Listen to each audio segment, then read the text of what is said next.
1943. A Nazi steps off a train. In Texas.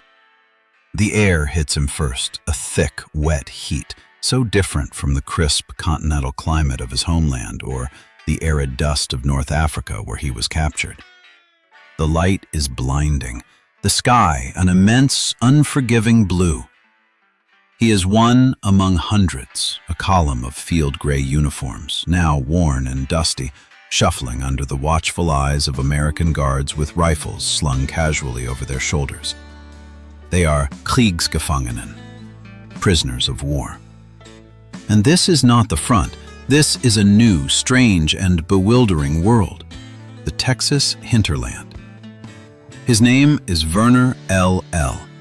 He is an Oberleutnant, a highly trained officer in the elite Afrika Korps, a disciple of the Desert Fox, Erwin Rommel.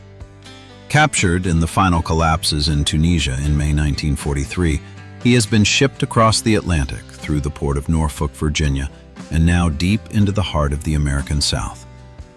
The train journey itself was a revelation.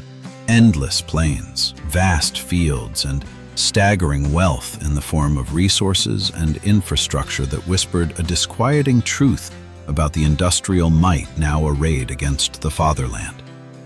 His new home is not a stone fortress or a barbed wire hellscape, but Camp Hearn, officially known as POW Camp Hearn.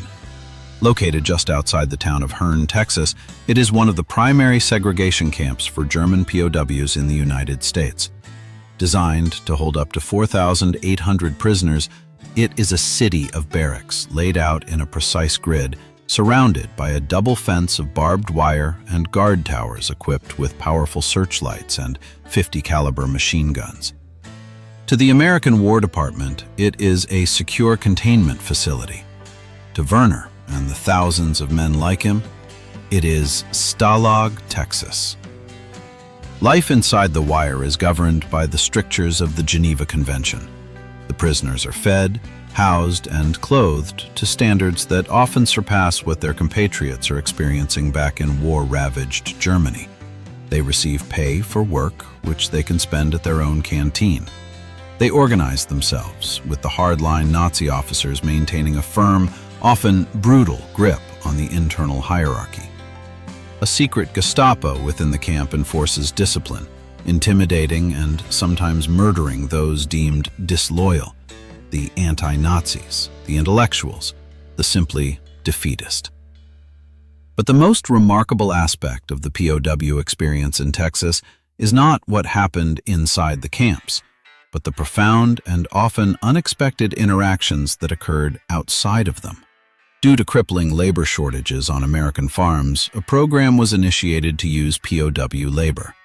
Columns of prisoners would be trucked out daily under guard to work in cotton fields, harvest peanuts, fell timber, or build infrastructure. It was through this program that the carefully constructed walls of ideology and enmity began, for some, to crumble. One such prisoner was not an officer from Camp Hearn, but a young man from a different camp, whose story would become the stuff of local legend. His name was Karl. He was a low-ranking soldier, perhaps a Gefreiter, captured in the same North African campaign. He found himself interned at a smaller agricultural work camp, likely one of the many sub-camps like those near Mejia or a facility in the Texas Panhandle. These were often repurposed civilian conservation corps camps, more rustic and with a less rigid military structure than Hearn. Karl was sent out daily with a work detail to a local farm.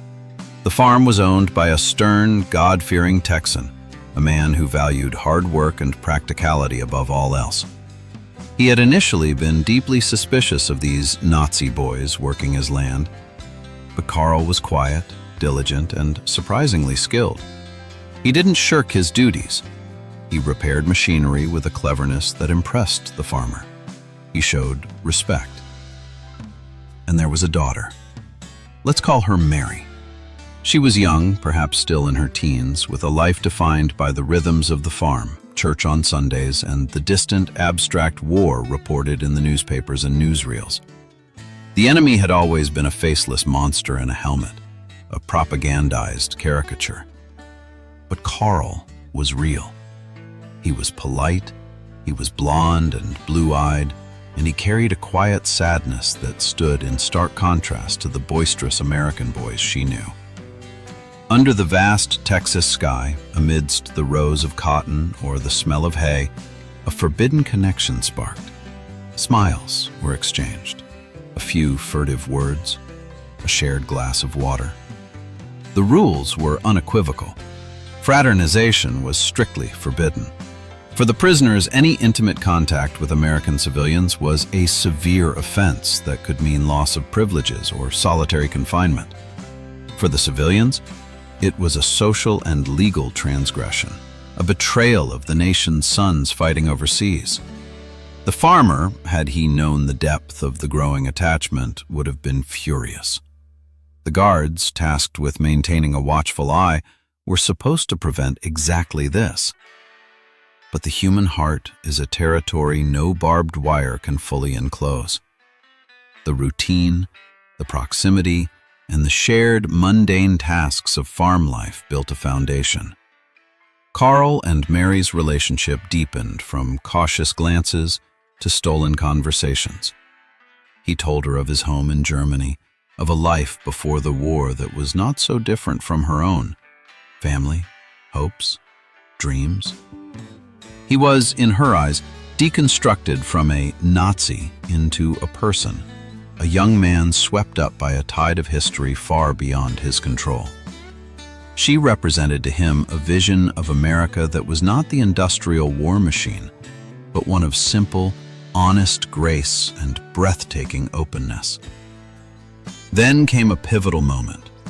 Perhaps it was a planned escape, or perhaps it was a spontaneous decision born of desperation and young love. One day, Karl did not return to the truck with the other prisoners. He slipped away. He escaped. The system swung into action. The guards conducted a head count. The alarm was raised, and the local sheriff was notified. A manhunt began. Teletypes chattered with the description of the escaped German POW. For the farmer and his family, the revelation must have been seismic. The trusted worker, the quiet young man their daughter had grown fond of, was a fugitive. But Mary knew where he was. She was almost certainly his accomplice. Karl did not flee into the wilderness. He went to ground on the farm itself, hidden in a barn loft, a tool shed, or a secluded corner of the property known only to her. She brought him food, water, and news. In that tense, clandestine world, their bond was sealed. They were now partners in crime, united against both their governments. The search would have been intense, but likely short-lived. The Texas countryside, while vast, was not kind to a lone German with no local knowledge, no vehicle, and limited supplies. He would have been recaptured within days or weeks, likely found in the very area he vanished from. The standard procedure for an escaped POW was transferred to a stricter, higher security camp, often the disciplinary camp at Camp Alva, Oklahoma, or the infamous Camp Concordia in Kansas, reserved for the troublemakers. Karl would have been processed, questioned, and punished. His romance with Mary appeared to be over, a brief, tragic interlude crushed by the impersonal machinery of war. But this is where the story diverges from the expected narrative. The war ended in May 1945. The guns fell silent in Europe. For the over 370,000 German POWs in the United States, however, going home was not an immediate prospect. The transportation infrastructure in war-torn Europe was shattered, and there was a political desire not to release hardened Nazis back into a fragile society too quickly. Repatriation was a slow process, stretching on for years, with the last POWs not leaving the U.S. until mid-1947. During this limbo period, something remarkable happened. The strict anti-fraternization policies were relaxed. The prisoners were no longer enemies, but disarmed enemy personnel. It became possible, though still difficult and socially scandalous, for relationships like Karl and Mary's to be rekindled. Somehow, they reconnected. Perhaps he wrote to her after his transfer. Perhaps she inquired with the camp authorities. Their love story, born in the shadow of war and secrecy, had survived. When Karl was finally repatriated to a devastated Germany, he faced a bleak future. His homeland was in ruins, divided and occupied. The promise of America and the woman who waited for him shone like a beacon. The paperwork to bring a former enemy soldier, a recent POW, to the United States as an immigrant was a bureaucratic labyrinth. It required special acts of Congress, sponsors, and intense scrutiny. But they succeeded. Karl returned to Texas, not as a prisoner, but as a free man seeking to build a new life. He married the farmer's daughter. Their wedding was, one can imagine, a small, quiet affair, perhaps viewed with skepticism and prejudice by some in the community.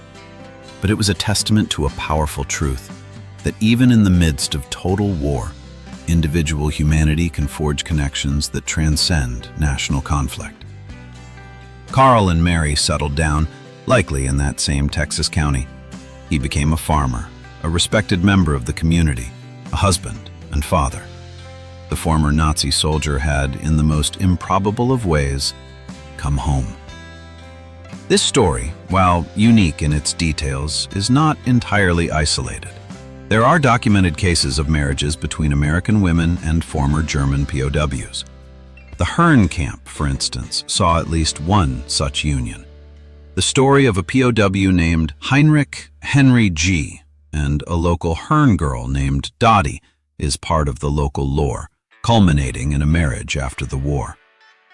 These relationships were the ultimate act of personal peace, a quiet rebellion against the hatred that had defined a global cataclysm. The legacy of the POW experience in Texas is etched into the landscape itself. The concrete foundations of Camp Herne are still visible, a historical site now, preserving the memory of this strange chapter. At Camp Hereford, which held Afrika Korps prisoners, including the famous General von Thoma, a small museum tells their story. Many former POWs, like Karl, chose to return to the state that had been their prison, seeing in its opportunity and openness a future they could not find in Europe. They became American citizens, their children and grandchildren Texans, their extraordinary origins fading into family legend. The story of the Nazi who escaped a Texas POW camp and married the farmer's daughter is more than a romantic anecdote. It is a microcosm of a vast and complex historical event. It speaks to the surprising humanity of the Texas home front, the ideological battles fought within the camps themselves, and the enduring, unpredictable power of human connection in the face of overwhelming political and military forces. It is a reminder that behind the uniform, behind the propaganda, there was always a person. Which POW story should we cover next? A. The Sheriff. B. The Christmas Truce. Comment.